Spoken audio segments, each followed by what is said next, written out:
마태복음 20장 1절부터 16절까지를 제가 대신 봉독해 드리겠습니다. 하나님의 말씀을 들으십시오.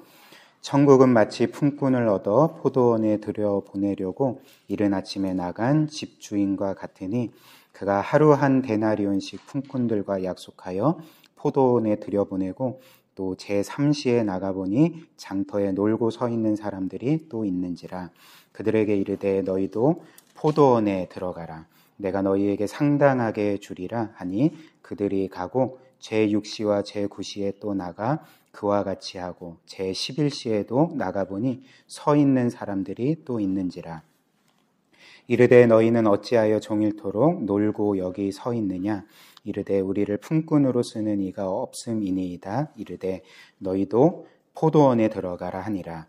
저물매 포도원 주인이 청지기에게 이르되 품꾼들을 불러 나중 온 자로부터 시작하여 먼저 온 자까지 삭을 주라 하니 제11시에 온 자들이 와서 한 데나리온씩 받거늘 먼저 온 자들이 와서 더 받을 줄 알았더니 그들도 한 데나리온씩 받은지라. 받은 후 집주인을 원망하여 이르되 나중 온 이 사람들은 1시간밖에 일하지 아니하였거늘 그들을 종일 수고하며 더위를 견딘 우리와 같게 하였나이다. 주인이 그 중에 한 사람에게 대답하여 이르되 친구여 내가 내게 잘못한 것이 없노라. 내가 나와 한 데나리온의 약속을 하지 아니하였느냐. 내 것이나 가지고 가라. 나중 온 이 사람에게 너와 같이 주는 것이 내 뜻이니라. 내 것을 가지고 내 뜻대로 할 것이 아니냐. 내가 선함으로 내가 악하게 보느냐. 이와 같이 나중된 자로서 먼저 되고 먼저 된 자로서 나중 되리라. 아멘. 우리가 잘 아는 예수님의 비유의 말씀이죠. 이 비유의 제목을 포도원 주인의 비유라 붙일 수도 있고요. 혹은 이 비유를 포도원의 일꾼들의 비유라 이렇게 제목을 붙일 수도 있을 것입니다. 어찌 됐든 이 비유는 하나님 나라, 천국에 대한 비유입니다. 즉, 이 비유의 핵심 메시지는 천국이 어떤 곳인지, 특별히 하나님께서 하나님 나라에 관련해서 우리를 어떻게 대하시는지 좀 더 구체적으로 말씀드리면 하나님께서 우리를 구원하셔서 천국에 들여보내실 때에 이제 어떤 과정을 통해서 우리를 이제 천국에 들여보내시는지 이것을 알려주는 이 비유가 오늘 이 포도원 주인의 비유, 혹은 포도원 일꾼의 비유라 할 수가 있습니다. 그래서 제가 핵심을 말씀을 드리면 이 비유에 나타나는 하나님 나라, 하나님께서 어떤 사람들을 어떻게 천국에 들이시는가라는 것에 있어서 이제 핵심 키워드는 은혜라는 거죠. 하나님 나라의 주도적인 질서도 은혜이고, 그렇기 때문에 하나님은 우리를 천국에 들여보내실 때에 이제 전적인 그분의 은혜로 이제 우리를 천국에 들여보내신다는 것, 우리를 매 순간 시종일관 은혜로 대하신다는 것을 오늘 이 비유가 우리에게 알려주고 있습니다. 그렇다면 우리가 본격적으로 말씀에 들어가기 전에 이 은혜라는 것이 무엇인지를 기억해 볼 필요가 있죠.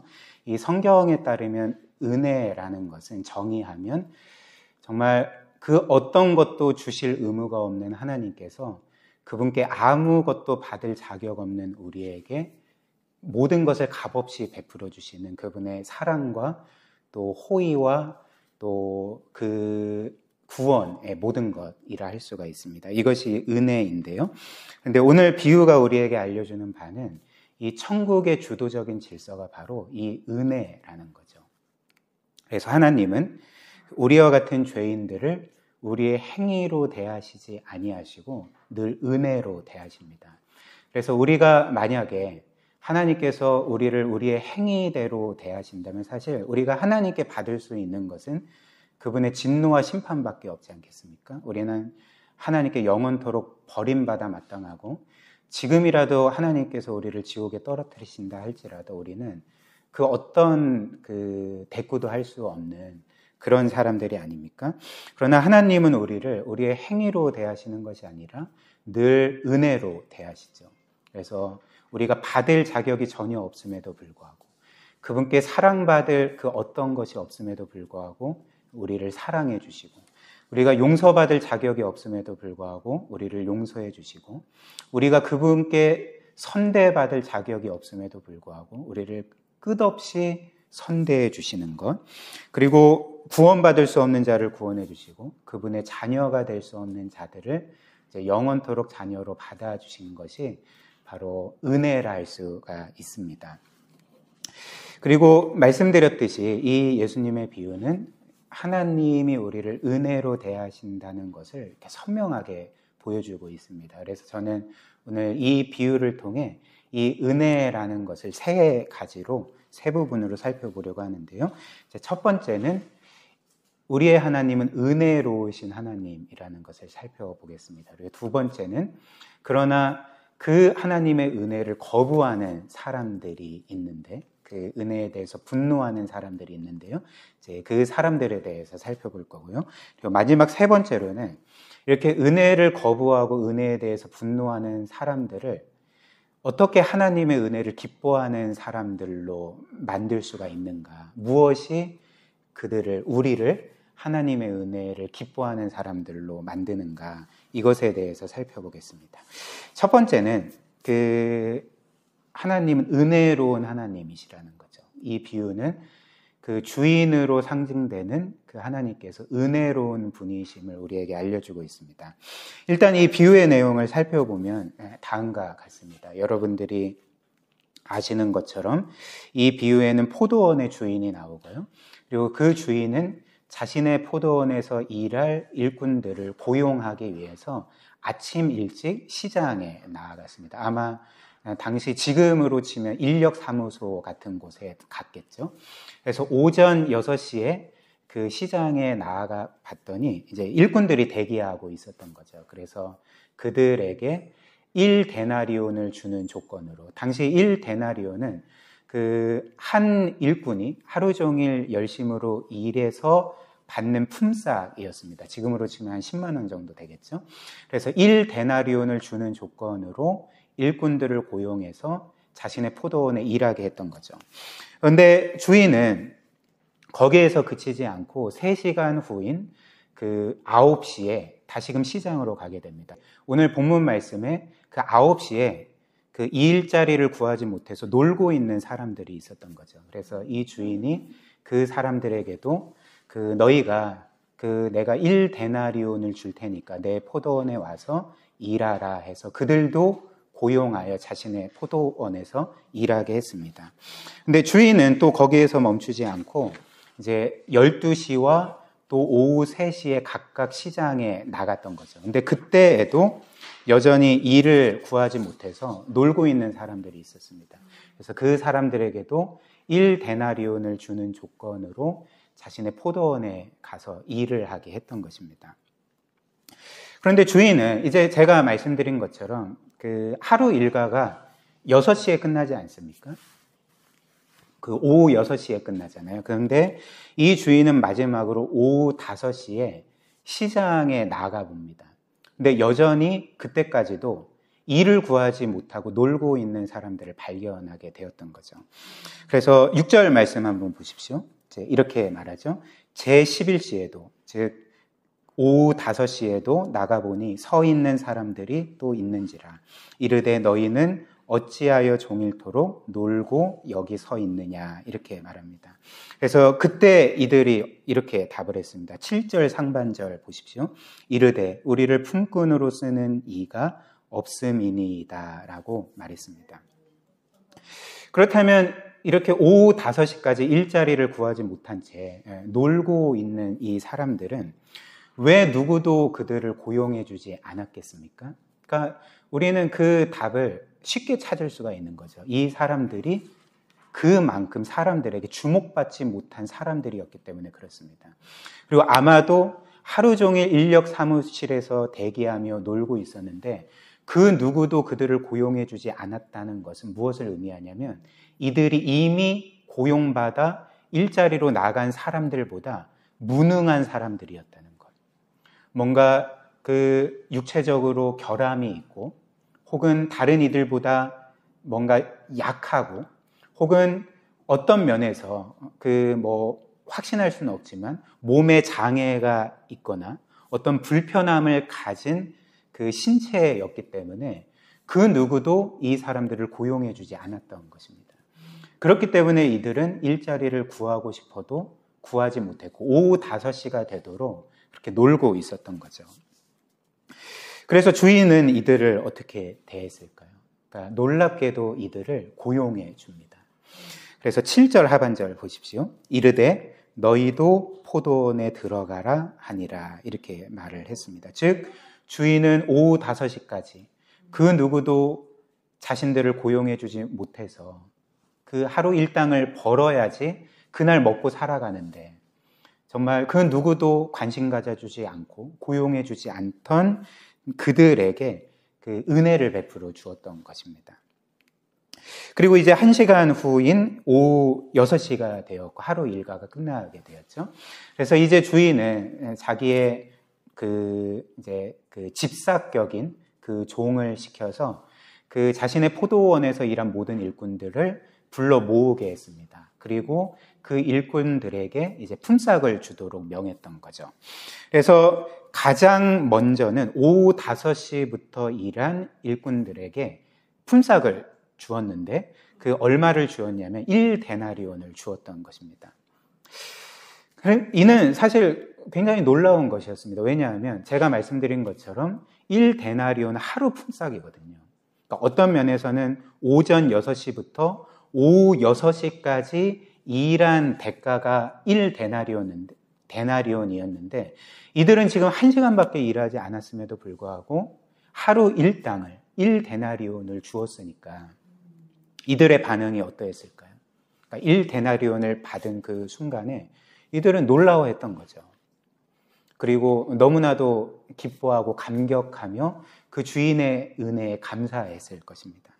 그렇다면 이제 나머지 일꾼들, 오전 6시부터 하루 종일 일한 일꾼들은 이제 그것을 보면서 어떤 기대를 가지게 되었을까요?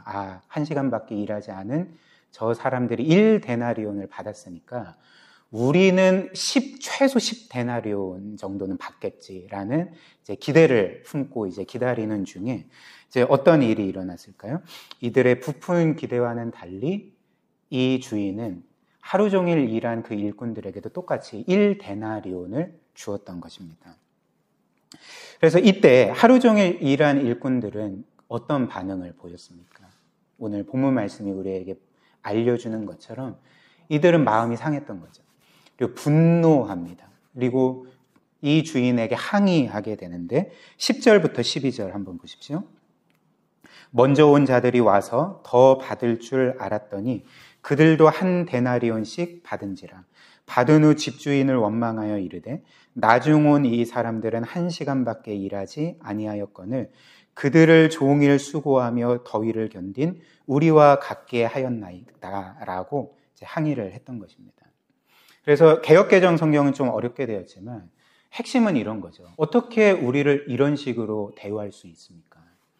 우리는 저 오후 5시부터 일한 일꾼들과는 비교할 수 없이 성실하고 그리고 하루 종일 당신을 위해 헌신하고 그리고 보니까 어찌됐든 큰 성과도 있는데 어떻게 이렇게 훌륭하고 신실하고 큰 성과를 낸 우리를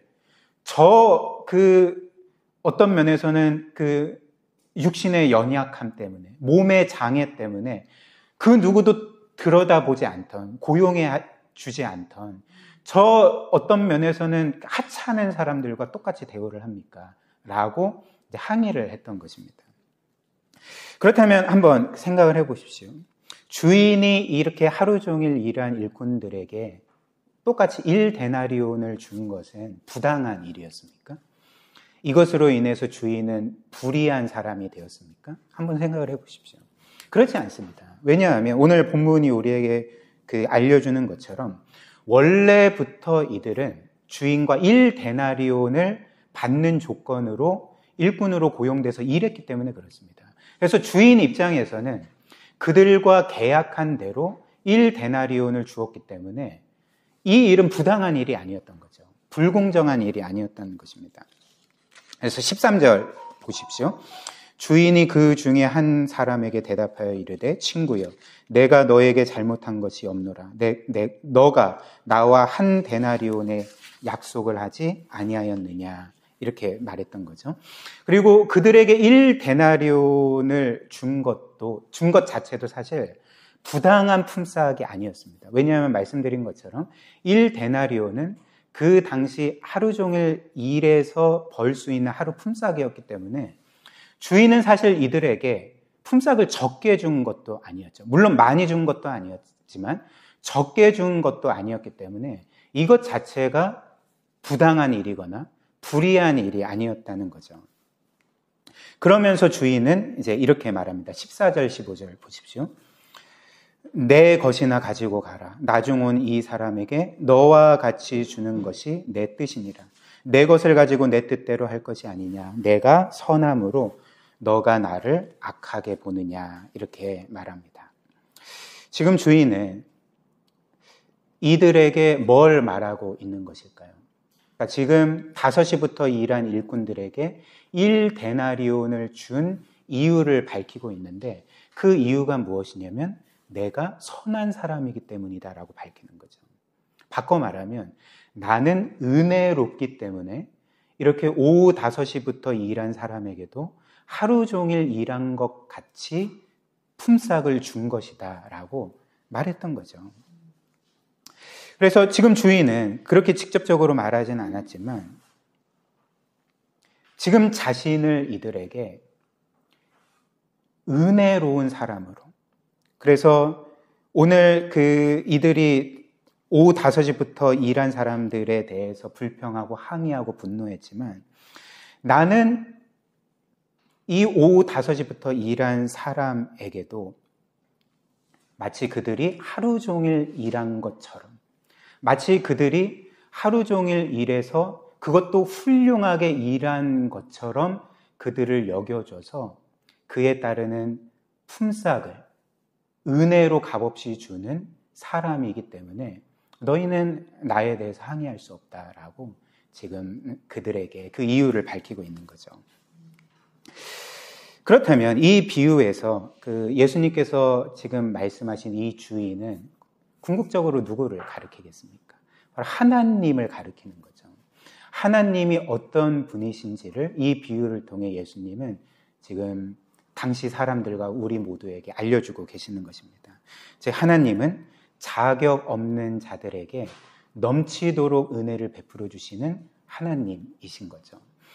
우리가 행한 일 없고 도리어 하나님의 진노를 사고 그분의 심판을 받을 만한 삶을 살았음에도 불구하고 하나님은 우리가 마치 의로운 것처럼, 완벽한 것처럼, 그분의 말씀에 완벽하게 순종한 것처럼 여겨주심으로써 우리가 받을 수 없는 그 모든 것들을 값없이 베풀어 주시는 은혜의 하나님임을 우리에게 지금 알려주고 계시지 않습니까? 하나님은 우리에게 어떻게 그런 은혜를 베풀어 주실까요? 그분이 은혜롭기도 하지만 그리스도께서 우리를 대신하여 그 모든 일들을 이루셨기 때문에 우리가 실패한 모든 일들을 그분께서 대신 이루시고 그 완전한 의로움을 믿는 우리에게 주셨기 때문에 하나님은 일한 것이 없지만 마치 완벽하게 일한 것처럼 우리를 그렇게 여겨주셔서 우리가 받을 수 없는 모든 것들을 그리스도 안에서 값없이 선물로 베풀어 주시는 그 은혜의 하나님임을 우리가 깨닫게 되는 거죠. 물론 어떤 사람들은 이 비유를 듣고 불편해할 수 있습니다. 그러니까 자신을 오후 5시부터 일한 사람과 동일시하기보다는 이제 하루 종일 일한 일꾼들과 뭔가 동일시하여서, 사실 여러분들은 저는 이제 알 수는 없겠지만 누구에게 더 마음이 가십니까? 지금 하루 종일 일한 일꾼에게 더 마음이 가십니까? 아니면 오후 5시부터 일한 일꾼들에게 더 마음이 가십니까? 그냥 속으로 대답하셔도 됩니다. 그런데 어떤 면에서는 이렇게 좀 불편할 수가 있는 거죠. 이 비유가 뭔가 좀 그럼에도 불구하고 여전히 좀 부당한 것 아닌가 그렇게 생각이 될 수도 있겠습니다. 물론 회사에서 사장이 직원들을 이렇게 대한다면 그거는 불공정한 거죠. 불이한 게 될 것입니다. 그러나 기억해 보십시오. 지금 이 비유는 사실 회사에 대한 비유가 아닙니다. 혹은 공정함에 대한 비유가 아닙니다. 이 비유는 어떤 것에 대한 비유입니까? 예수님이 밝힌 것처럼 이 비유는 천국에 대한 비유인 거죠. 하나님 나라에 대한 비유고, 하나님께서 우리와 같은 죄인들을 어떻게 구원하시고 받아주시는지에 대해 알려주는 비유가 아니겠습니까? 그렇다면 지금 이 비유에서 오후 5시부터 그 주인의 놀라운 은혜로 선택받고 일했고 1시간밖에 일하지 않았음에도 불구하고 마치 하루 종일 완벽하게 일한 것처럼 여겨져서 1데나리온의 품삯을 받은 이 일꾼들은 궁극적으로는 누구를 가리키겠습니까? 그러니까 우리는 심적으로는 그래도 나는 하루 종일 일한 일꾼과 같지라고 생각하지만 그렇지 않죠. 우리 모두는 이렇게 오후 5시에 은혜로 선택받아 1시간밖에 일하지 않았지만 모든 것을 은혜로 받은 이 오후 5시의 일꾼과 같다는 것입니다. 이것이 우리 주께서 우리에게 지금 가르쳐주고 또 우리로 하여금 깨닫게 하시기를 원하는 바라는 거죠. 한번 생각을 해보십시오. 원래 우리는 이 오후 5시의 일꾼들처럼 하나님께 선택받을 수 없는 자들이 아니었습니까? 우리는 죄인일 뿐이고 하나님께 반역한 삶을 산 사람들임에도 불구하고 그래서 하나님께는 영원히 버림받고 그분의 진노와 심판을 받을 수밖에 없는 사람들이었음에도 불구하고 하나님이 우리를 어떻게 대하셨습니까? 마치 죄를 짓지 않은 것처럼, 마치 우리가 하나님 앞에 그분의 말씀에 완벽하게 순종한 의로운 사람인 것처럼 그리스도 안에서 우리를 그렇게 여겨주시고 받아주시지 않았습니까? 그리고 우리는 그 어떤 것도 받을 수 없지만 그리스도 안에서 놀라운 구원의 은혜를 주셨을 뿐만 아니라 그분의 자녀가 되고 상속자가 되어서 영원한 나라와 그 모든 것들을 값없이 받게 하신 것 아닙니까? 그러니까 말 그대로 하나님께서는 우리를 이렇게 오늘 비유에 5시부터 일한 일꾼처럼 여겨주셔서 우리에게 있는 그 어떤 것도 우리가 하나님으로부터 받은 그 모든 것이 우리가 뭔가 자격과 공로가 있기 때문에 받은 것이 아니라 이렇게 값없이 은혜로 받은 것임을 우리가 깨닫게 되는 거죠. 이것이 바로 오늘 이 비유의 핵심 메시지입니다. 하나님은 이처럼 놀랍게도 은혜로우신 분이라는 것.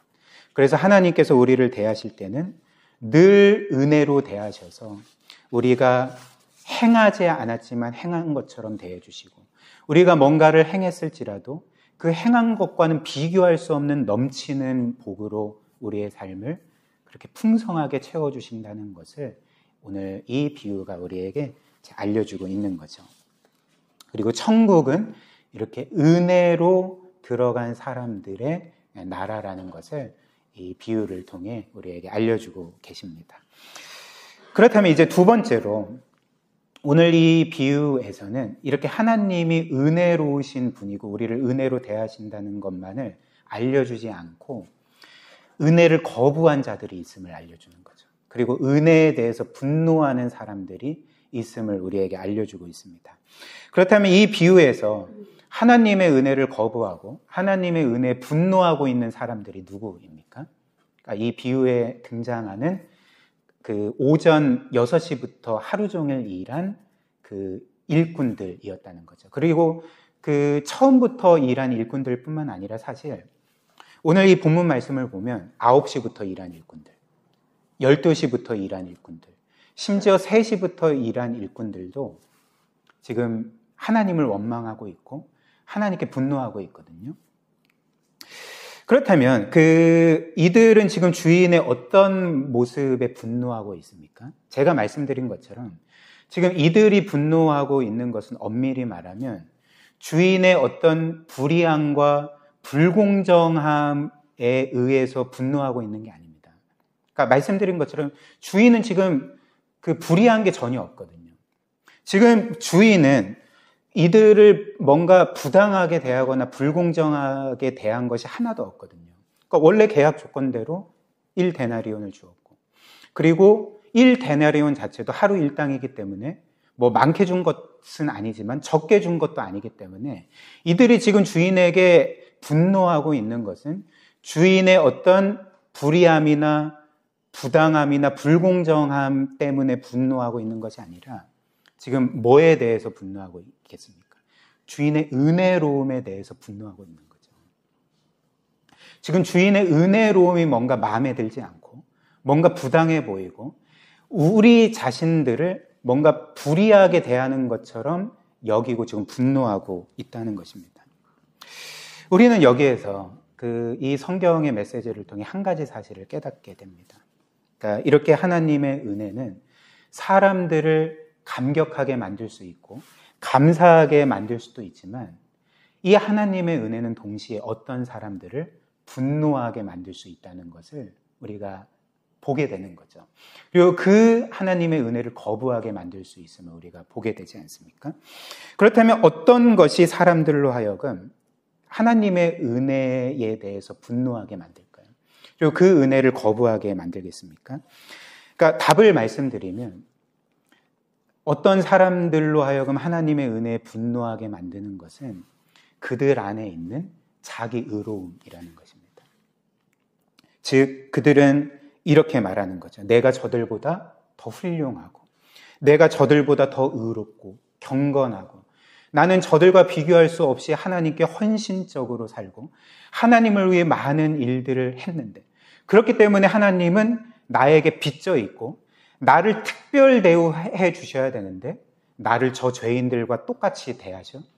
그리고 저 죄인들에게 나에게 주신 은혜를 똑같이 주신단 말이야 라고 하면서 오히려 그들 안에 있는 이 자기 의로움이 하나님의 은혜에 대해서 분노하게 만들고 그 은혜를 거부하게 만든다는 것입니다.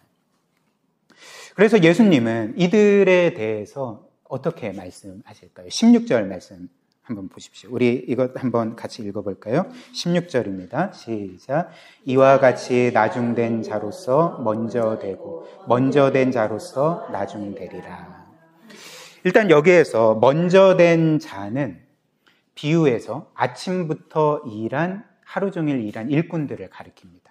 즉 먼저 된 자는 스스로 이렇게 생각을 하는 자죠. 나는 가장 처음으로 선택받은 특별한 사람이에요. 나는 다른 이들, 저 오후 5시에 선택받아 1시간만 일한 일꾼들과는 비교할 수 없이 유능하고 훌륭하고 그리고 나는 정말 그 최선의 성과를 이룬 사람이에요. 그래서 나는 의롭고 그렇기 때문에 하나님은 나에게 빚져 있고 나를 특별 대우하셔야 돼 라고 생각하는 사람들이 먼저 된 자들이라는 거죠. 그리고 이들은 당시 스스로 자신을 의롭다 생각한 바리새인들과 서기관들을 가리키지 않겠습니까? 반면에 나중된 자들은 누구를 가리킬까요? 그러니까 이 비유에 등장하는 인물들 중에 특별히 오후 5시에 뒤늦게 선택받은 그 일꾼들을 가리키는 거죠. 즉 이들은 자기 스스로 이렇게 생각을 합니다. 나는 무능하고 나는 신체적으로 장애를 갖고 있고 그 누구도 나를 거들떠보지 않고 선택해 주지 않는 그런 사람이지만 그럼에도 불구하고 나는 이렇게 아무 자격 없는 죄인이었음에도 불구하고 하나님이 나를 긍휼히 여기시고 나를 선택해 주시고 나를 구원해 주셨어 라고 고백하는 자들이 나중된 자들이죠. 그렇다면 이 나중된 자들은 당시 누구를 가리키겠습니까? 그러니까 자기 의에 사로잡힌 바리새인들과 서기관들이 아니라 바로 아무런 자격을 또 아무런 공로를 주장할 수 없는 그 세리와 창녀들과 당시의 온갖 죄인들과 또 귀신 들린 자들과 그리고 다른 이들이 속으로 깔보고 또 정죄했던 그런 부류의 사람들이 이 나중된 자들을 가리키는 거죠. 그렇다면 먼저 된 자들이 나중되는 이유가 무엇이겠습니까? 먼저 된 자들이 어떤 면에서는 나중된 자들보다 더 훌륭한데 종교적으로 뛰어난데 어떻게 먼저 된 자들이 나중되고 나중된 자들이 먼저 된다 이렇게 말씀을 하실까? 왜냐하면 먼저 된 자들은 말씀드린 것처럼 자신의 그 의로움 때문에, 자기가 의롭다 생각하는 그 마음 때문에 그들은 하나님의 은혜를 별로 필요로 하지 않기 때문에 그렇습니다. 그리고 예수 그리스도에 대한 절대적인 필요성을 느끼지 않고 도리어 자신의 의로움만으로 하나님께 받아들여질 수 있다 생각하기 때문에 이렇게 먼저 된 자들이 나중되게 된다는 거죠. 이와 관련해서 그 미국의 기독교 작가인 그 플래너리 오코너라는 사람이 쓴 그 현명한 비라는 소설이 있습니다. 근데 그 소설에 이제 이런 대목이 나오는데 한번 보십시오. 제가 나눠드린 프린트에도 그 기록이 되어 있는데요. 이런 대목이 나옵니다. 그에게는 그리스도를 피하는 방법은 죄를 짓지 않는 것이라는 깊고 어둡고 형언할 수 없는 확신이 있었다. 그에게는 그리스도를 피하는 방법은 죄를 짓지 않는 것이라는 깊고 어둡고 형언할 수 없는 확신이 있었다. 사실 이런 이상한 말 아닙니까? 그러니까 처음 보면 그리스도를 피하는 방법이 죄를 짓지 않는 것이라고 처음 들으면 굉장히 이상한 말 같습니다. 왜냐하면 우리는 보통 그리스도를 피하기 위해서는 죄를 피하는 것이 아니라 죄를 많이 져야 된다고 생각하기 때문에 그런 거죠. 그러니까 온갖 죄를 짓고 방탕하게 살고 영적으로 방황해야지만 내가 그리스도를 피할 수 있을 거다 생각을 하고, 오히려 그리스도를 만날 수 있는 길은 뭐라고 생각을 합니까? 그래, 내가 죄를 짓지 아니하고 거룩하고 경건한 삶을 살고 하나님의 뜻대로 살면 그리스도를 만날 수 있고 그리스도께 받아들여질 수 있을 거야 라고 생각하기 때문에 이 플래너리 오코너의 말, 그리스도를 피하는 방법은 죄를 피하는 것이다 라는 말이 우리에게는 뭔가 굉장히 이상하게 다가온다는 것입니다. 그렇다면 지금 이 사람은 뭘 이야기를 하는 것일까요? 우리가 그리스도를 만나기 위해서 지금보다 더 많은 죄를 지어야 된다고 말하고 있는 것이겠습니까? 더 방탕하게 살고 영적으로 방황해야지 그리스도를 만날 수 있을 거라고 말하는 것이겠습니까? 그러니까 그런 말이 아닌 거죠. 지금 이 사람의 말, 죄를 짓지 않는 것이 그리스도를 피하는 방법이라는 말은 우리가 죄를 짓지 않는 것 자체를, 우리가 거룩하고 의롭고 경건하게 살아가는 것 자체를, 하나님의 뜻대로 살아가는 것 자체를 마치 우리가 하나님께 받아들여지고 구원받을 수 있는 근거로 삼으면 안 된다는 거죠. 만약에 이것을 우리가 구원받을 수 있는 근거로 삼게 되면 우리에게는 더 이상 하나님의 은혜도 필요 없고 그리스도가 필요 없게 된다는 것입니다. 그렇기 때문에 죄를 짓지 않는 것, 거룩하고 의롭고 완벽하게 보이는 삶을 살아가는 것이, 그리고 그것을 자신의 구원의 근거로 삼는 것이 그리스도를 비하는 가장 효과적인 방법이다라고 말했던 것입니다. 그래서 미국의 신학자인 존 거스트너가 이런 말을 합니다. 우리를 실제로 하나님에게서 떨어져 나가게 하는 것은 우리의 죄가 아니라 우리의 저주받을 선행이다라고 말하는 거죠. 우리의 죄악이 아니라 우리의 선행이 우리로 하여금 하나님에게서 떨어져 나가게 한다는 것이 무엇을 의미하겠습니까? 즉 우리가 우리의 선행을 하나님께 받아들여지고 구원받을 수 있는 근거로 삼게 되면 우리는 그만큼 하나님의 은혜를 구하지 않게 될 것이고, 그리고 그리스도를 필요하다 여기지 않기 때문에, 그리스도가 아닌 우리의 힘으로 구원받으려고 하기 때문에 바로 그런 선행이 우리를 저주받게 하고 지옥에 떨어뜨리게 한다는 것을 말하는 것이, 하나님에게서 우리를 실제로 떨어져 나가게 하는 것이 우리의 죄가 아니라 저주받을 우리의 선행이다라고 말하는 거죠. 그래서 17세기의 영국의 위대한 설교자였던 조지 위필드가 이런 말을 했습니다. 한번 보십시오. 한 사람이 참된 그리스도인이라면 그는 자신의 악행만을 회개하지 않고 자신의 선행을 회개하는 사람이다라고 말합니다. 무슨 말일까요? 그러니까 참된 그리스도인은 자신이 짓는 죄에 대해서 마음 아파하고 회개할 뿐만 아니라 심지어 자신이 행하는 선한 행위, 의로운 행위 안에 있는 그 교만을 회개한다는 것입니다.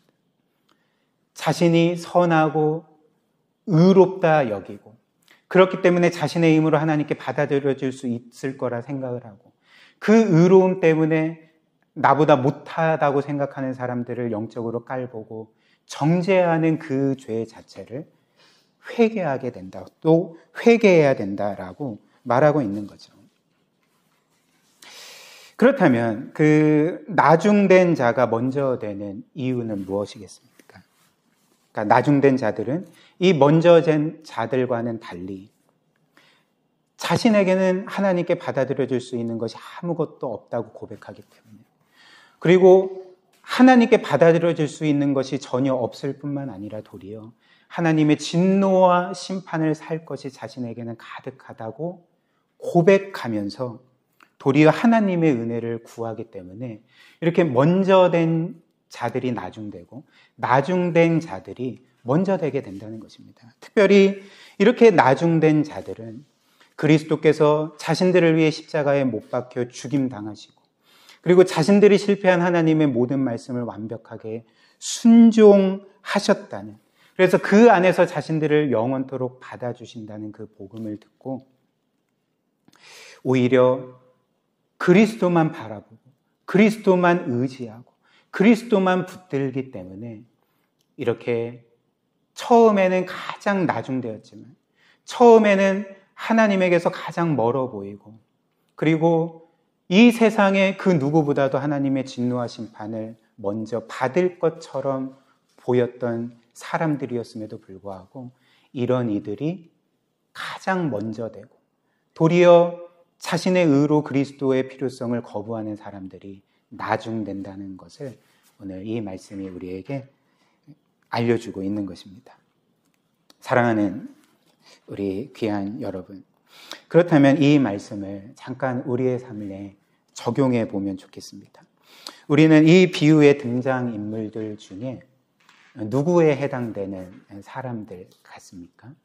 제가 설교 도중에 여러분들에게 물어보지 않았습니까?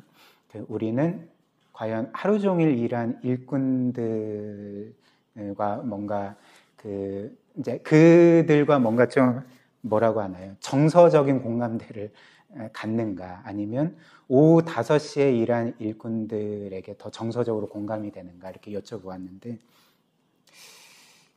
실제의 삶에 있어서 우리는 이 비유의 등장인물들 중에 어떤 사람들 같습니까? 혹시 우리는 아침 일찍부터 일하여서 자기 의로움으로 가득해서 그렇게 오후 5시에 막차 타고 포도원에 일해서 은혜로 받은 그 품삯을 받은 그 일꾼들을 어떤 면에서는 은근히 깔보고 낮춰보고 혹은 속마음으로 정죄하는 그리고 내가 이렇게 의롭기 때문에 하나님은 나에게 빚져 있고 나를 특별 대우해 주셔야 된다고 생각하고 혹시나 내가 원하는 대로 하나님께서 나를 대해 주시지 않으면 마음속으로 원망하고 분노하는 이런 아침 일찍부터 일한 일꾼들과 같은 삶을 그런 모습들을 그렇게 보이며 살아가진 않습니까? 아니면 우리는 오후 5시에 택함 받은 것처럼 나는 원래 하나님의 사랑을 받을 수도 없고 그분의 택함을 받을 수도 없고 심지어 이렇게 죄 용서받고 구원받고 하나님의 자녀가 될 수 없는 사람들이었음에도 불구하고 그리스도 안에서 이 모든 것을 값없이 은혜로 주신 그 하나님의 사랑 때문에 정말 내 안에 감사한 마음뿐이고 그리고 그 하나님의 사랑으로 인해서 더욱더 하나님의 뜻대로 살려고 애쓰는 이런 오후 5시의 일꾼과 같은 사람들입니까? 우리가 오늘 이 말씀을 통해 우리 자신을 돌아보아야 한다는 거죠. 우리 주님께서 오늘 이 비유의 말씀을 우리에게 알려주신 것이 바로 이 말씀을 통해 우리가 어떤 종류의 사람들인지를 다시금 확인하고, 만약에 우리가 오후 5시에 일꾼이 아닌 혹시라도 오전부터 하루 종일 일한 자기 의로 똘똘 뭉친, 그래서 하나님의 은혜에 대해서 분노하는 그런 사람들이라면 하나님께서는 우리에게 돌이키기를 원하시고 다시는 그 은혜를 깨닫고 그렇게 하루 종일 일한 일꾼에서 오후 5시의 일꾼으로 변화되기를 원하시고 촉구하고 계시는 것입니다. 그렇다면 마지막으로 우리는 어떻게 해야지만 이렇게 하루 종일 일한 일꾼에서 오후 5시의 일꾼으로 변화될 수가 있을까? 즉 하나님의 은혜를 거부하고 분노하는 사람들에서 그 은혜를 기뻐하는 사람들로 어떻게 하면 변화될 수가 있는 것일까? 어떻게 하면 그렇게 변화될 수가 있을까요? 그러니까 답은 예수 그리스도의 십자가에 있는 거죠.